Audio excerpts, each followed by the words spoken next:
चला तर मग या महत्त्वपूर्ण विषयाची उकल करूया. आजच्या या सखोल चर्चेमध्ये एका अशा विषयावर आपण प्रकाश टाकणार आहोत जो आपल्या सर्वांच्या रोजच्या जगण्याशी अगदी घट्ट जोडलेला आहे. नक्कीच.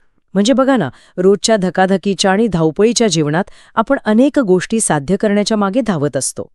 पण ह्या सगळ्यात एका साध्या मात्र अत्यंत महत्त्वाच्या गोष्टीकडे आपलं दुर्लक्ष होते, आणि ती गोष्ट म्हणजे वर्तमान काळात जगणे.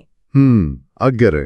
आजच्या चर्चेचा मुख्य आधार आहे विद्यावाचस्पती विद्यानंद यांचे अत्यंत मार्मिक लेखन, ज्याचे शीर्षक आहे वर्तमान काळातील आपलं वर्तन महत्वाचे.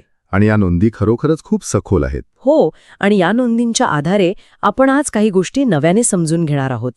या चर्चेचा मुख्य उद्देश फक्त एखादा तात्विक किंवा पुस्तकी विचार मांडणे हा अजिबात नाही. बरोबर. तर वर्तमानात जगणे ही संकल्पना प्रत्यक्षात एखाद्या व्यक्तीच्या व्यक्तिमत्व विकासाचा आणि यशस्वी जीवनाचा भक्कम पाया कशी बनू शकते याचे आपण आज तुकडे करून विश्लेषण करणार आहोत. आणि हेच या संपूर्ण विषयाचं सर्वात मोठं वैशिष्ट्य आहे. भूतकाळ आणि भविष्यकाळाच्या ओझ्यातून बाहेर पडून जर आत्ताच्या म्हणजेच वर्तमानातील कृतीवर लक्ष केंद्रित केले तर नेमकं काय साध्य होऊ शकतं, हा या चर्चेचा मुख्य गाभा आहे. तसं पाहिलं तर या लेखनातील नोंदी वाचताना एक गोष्ट प्रकर्षाने जाणवते, ती म्हणजे हा विषय केवळ तत्वज्ञानाच्या पुस्तकांमध्ये बंदिस्त ठेवण्यासारखा नाहीये. तो मानवी मानसशास्त्राचा आणि दैनंदिन जगण्याचा एक अत्यंत व्यावहारिक दृष्टिकोन आहे. आपण अनेकदा सोशल मीडियावर किंवा मोटिवेशनल भाषणांमध्ये वर्तमानात जगा असा सल्ला ऐकतो. लिव्ह इन द प्रेझेंट असं सतत कानावर पडत असतं. अगदी तेच. पण त्यामागे नेमकं काय शास्त्र आहे, त्याची मानसशास्त्रीय आणि सामाजिक कारणं काय आहेत, याचं अत्यंत सखोल विश्लेषण या मूळ स्रोतामध्ये पाहायला मिळतं. कृतीत उतरतं आणि ती कृती फक्त आजच्याच म्हणजेच वर्तमान काळाच्याच परिघात घडू शकते. हा या संपूर्ण लेखनाचा मुख्य धागा आहे. हे ऐकायला खूप सोपं वाटतं, पण प्रत्यक्ष आयुष्यात आपण पाहिलं तर मानवी मनाचा एक अत्यंत गुंतागुंतीचा आणि दुहेरी संघर्ष सतत सुरू असतो. हो ना. एका बाजूला असतात त्या भूतकाळाच्या आठवणी, चुका किंवा पश्चाताप, आणि दुसऱ्या बाजूला असतात भविष्यकाळाच्या अपेक्षा आणि चिंता. हा एक खूप मोठा विरोधाभास आहे. मानवी मन सतत या दोन टोकांवर एखाद्या घड्याळाच्या लंबकासारखे इकडून तिकडे हेलकावे खात असतं, आणि या हेलकाव्यांमध्ये आपण अनेकदा हे विसरून जातो की प्रत्यक्ष जीवन हे न कालच्या दिवसात आहे न उद्याच्या. ते फक्त आणि फक्त आत्ताच्या क्षणात घडत आहे. हो. या दुहेरी संघर्षाचे मानवी मनावर होणारे परिणाम जर आपण पाहिले तर ते किती खोलवर रुजलेले असतात हे लक्षात येतं. भूतकाळात घडलेल्या चुका किंवा अपयश हे माणसाच्या मनात खंत आणि अपराधीपणाची भावना निर्माण करतात, ज्याला आपण गिल्ट म्हणतो. अगदी बरोबर. ही भावना माणसाला सतत मागे खेचत असते. एखाद्या अदृश्य साखळदंडासारखी ती माणसाला मुक्तपणे पुढे पाऊल टाकू देत नाही, आणि मग माणूस त्याच विचारात अडकून पडतो. आता याच्या अगदी विरुद्ध बाजूला काय असतं तर भविष्याची चिंता. पुढे काय होईल, माझ्या नोकरीचं काय होईल, मुलांच्या शिक्षणाचं काय होईल. या अनिश्चिततेमुळे मनात नाहक भीती निर्माण होते. एकीकडे भूतकाळाची खंत आणि दुसरीकडे भविष्याची भीती, या दोन्ही गोष्टी माणसाची खूप मोठी मानसिक ऊर्जा खाऊन टाकतात. पण इथे एक व्यावहारिक प्रश्न असा उभा राहतो की आपण भविष्याचा विचार अजिबातच करायचा नाही का? हा खूप चांगला आणि महत्त्वाचा प्रश्न आहे. म्हणजे उद्या जर मला एखादं घर घ्यायचं असेल तर आज मला पैशांची बचत ही करावीच लागेल. भविष्याचं नियोजन करणं चुकीचं कसं असू शकतं? अजिबात चुकीचं नाही. आणि मूळ स्रोतामध्ये यावर अत्यंत स्पष्टपणे भाष्य केलं आहे. भविष्याचं नियोजन करणं आणि भविष्याची चिंता करणं या दोन पूर्णपणे वेगवेगळ्या गोष्टी आहेत. म्हणजे नियोजन आणि चिंता यात सीमारेषा आहे. नक्कीच. नियोजन करणं ही एक सकारात्मक कृती आहे जी वर्तमान काळात घडते. तुम्ही आज बजेट ठरवता, आज बचत करता. पण भविष्याची धास्ती घेणं म्हणजे सतत काय होईल या विचारात अडकून पडणे ही एक नकारात्मक अवस्था आहे.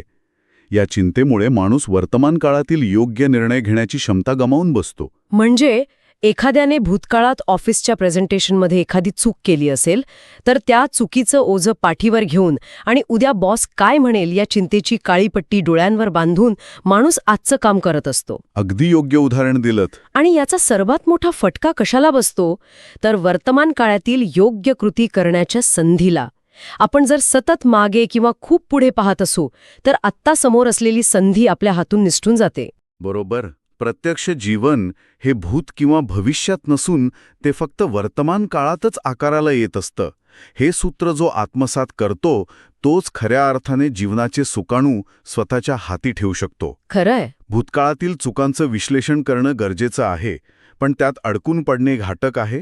भविष्यासाठी तयारी करणे आवश्यक आहे, पण त्याची धास्ती घेऊन आजचा दिवस वाया घालवणे हानिकारक आहे. हे सगळं पाहता एका अत्यंत महत्वाच्या संकल्पनेवर आपण येतो, ती म्हणजे वर्तन.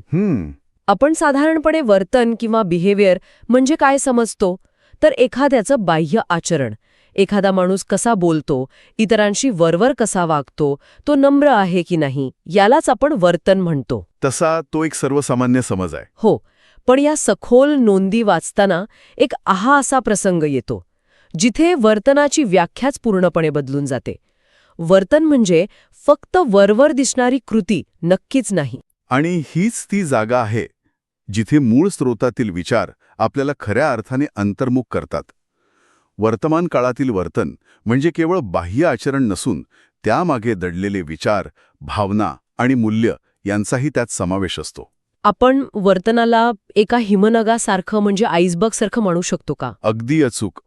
समुद्राच्या पृष्ठभागावर जे थोडंसं दिसतं ते आपलं बाह्य वर्तन, पण पाण्याखाली दडलेला जो विशाळ हिमनग असतो तो म्हणजे माणसाचे अंतरंग, त्याचे विचार, त्याची आंतरिक मूल्य. म्हणजे जर एखादा माणूस आतून प्रचंड रागावलेला असेल, पण ऑफिसमध्ये किंवा समाजात वरवर खूप गोड हसून बोलत असेल, तर आपण त्याला चांगलं वर्तन म्हणू शकत नाही का? कारण बाह्य जगतात तर तो व्यवस्थित वागतोय. हा विरोधाभास समजून घेणं खूप गरजेचं आहे. जर आतमध्ये विचारांची स्पष्टता नसेल, भावनांमध्ये समतोल नसेल आणि मनात इतरांबद्दल राग किंवा असूया असेल, तर ते गोड बोलणं केवळ एक मुखवटा बनून राहतं. आणि असे मुखवटे जास्त काळ टिकत नाहीत. कधी ना कधी तो मुखवटा गळून पडतोच. म्हणूनच खऱ्या अर्थाने योग्य वर्तन घडण्यासाठी आतील विचार आणि भावना शुद्ध व सकारात्मक असणे अनिवार्य आहे, असा या लेखनाचा आशय आहे. जेव्हा आतला विचार आणि बाहेरची कृती या दोन्ही गोष्टी एकाच रेषेत असतात, तेव्हा माणसा एक प्रकारची आंतरिक शांती मिळते. आणि ह्या आंतरिक सकारात्मकतेचा परिणाम फक्त त्या एका व्यक्तीपुरता मर्यादित राहत नाही. समजा एखाद्याच्या मनात खरोखरच सकारात्मक विचार असतील, इतरांबद्दल सहानुभूती असेल आणि स्वतःच्या कर्तव्याची जाणीव असेल, तर ती आपोआप त्याच्या बाह्य वर्तनातून अगदी सहजपणे प्रकट होते. आणि या मूल्यांवर आधारित वर्तनाचा सर्वात मोठा फायदा हा समाजाला होतो. आपण जर व्यक्तिगत वर्तनाचा आणि सामाजिक स्वास्थ्याचा संबंध जोडला तर आपल्याला एक खूप मोठं आणि महत्त्वाचं चित्र पाहायला मिळतं. समाज कसा चालतो? समाज हा पैशांवर किंवा केवळ नियमांवर चालत नाही. तो निश्वासावर चालतो. जेव्हा एखादा व्यक्ती आतून प्रामाणिक आणि सहानुभूतीपूर्ण असतो, तेव्हा त्याचे वर्तन आजूबाजूच्या लोकांमध्ये एक प्रकारचा विश्वास निर्माण करते. या विश्वासातून एकमेकांबद्दलचा गोडवा वाढतो, सहकार्य वाढते आणि समाजातील सामंजस्य टिकून राहते. थोडक्यात सांगायचे तर एका व्यक्तीच्या वर्तमान काळातील आंतरिक मूल्यांवर आधारित असलेली छोटीशी कृतीसुद्धा संपूर्ण समाजाच्या हितासाठी एक महत्त्वाचा घटक बनते. समाजाची जडणघडण ही अशाच वैयक्तिक पण सकारात्मक वर्तनाच्या अनेक धाग्यांनी विणली गेलेली असते. अगदी खरंय. हे ऐकायला आणि वाचायला खूप छान वाटतं. अगदी आदर्श जगाचं चित्र डोळ्यांसमोर उभं राहतं. पण जर आपण आजच्या वास्तवाशी, आजच्या व्यावसायिक जगाशी याची सांगड घातली तर चित्र थोडं वेगळं दिसतं. हो, आजचं युग खूप वेगळं आहे. आजचं युग हे अत्यंत वेगवान आणि स्पर्धेचे युग आहे. प्रत्येकजण एका शर्यतीत पळतोय. अशा या धावपळीच्या जीवनात अनेकदा लोक तात्पुरत्या किंवा क्षणिक फायद्यासाठी चुकीचे मार्ग निवडताना दिसतात. शॉर्टकट घेण्याची वृत्ती खूप वाढलेली आहे. हो ना. अशा कटथ्रोट स्पर्धेच्या जगात जिथे दुसऱ्याला मागे खेचून पुढे जाण्याची प्रवृत्ती दिसते, तिथे ही मूल्ये खरोखरच टिकतात का? आजच्या काळातील सर्वात ज्वलंत मुद्दा आहे. स्पर्धेच्या या युगात क्षणिक मोहाला बळी पडणं खूप सोपं असतं. एखाद्याला वाटू शकतं की सहकार्याच्या कामाचं श्रेय स्वतः लाटून जर प्रमोशन मिळत असेल तर त्यात वाईट काय? पण विश्लेषणात्मक दृष्टिकोनातून विचार केल्यास असं लक्षात येतं की अशा चुकीच्या किंवा शॉर्टकट मार्गांचे परिणाम कधी थोड्या काळापुरते मर्यादित नसतात. ते नेहमीच दीर्घकालीन आणि नुकसानकारक असतात. बरोबर. म्हणजे तात्पुरता फायदा झाला तरी लांबच्या पल्ल्यात नुकसानच आहे. हो, कारण अशा यशामुळे मिळणारा फायदा हा वाळूच्या किल्ल्यासारखा असतो. तो दिसायला कदाचित आकर्षक वाटेल, पण एक लाट आली की तो कोसळतो.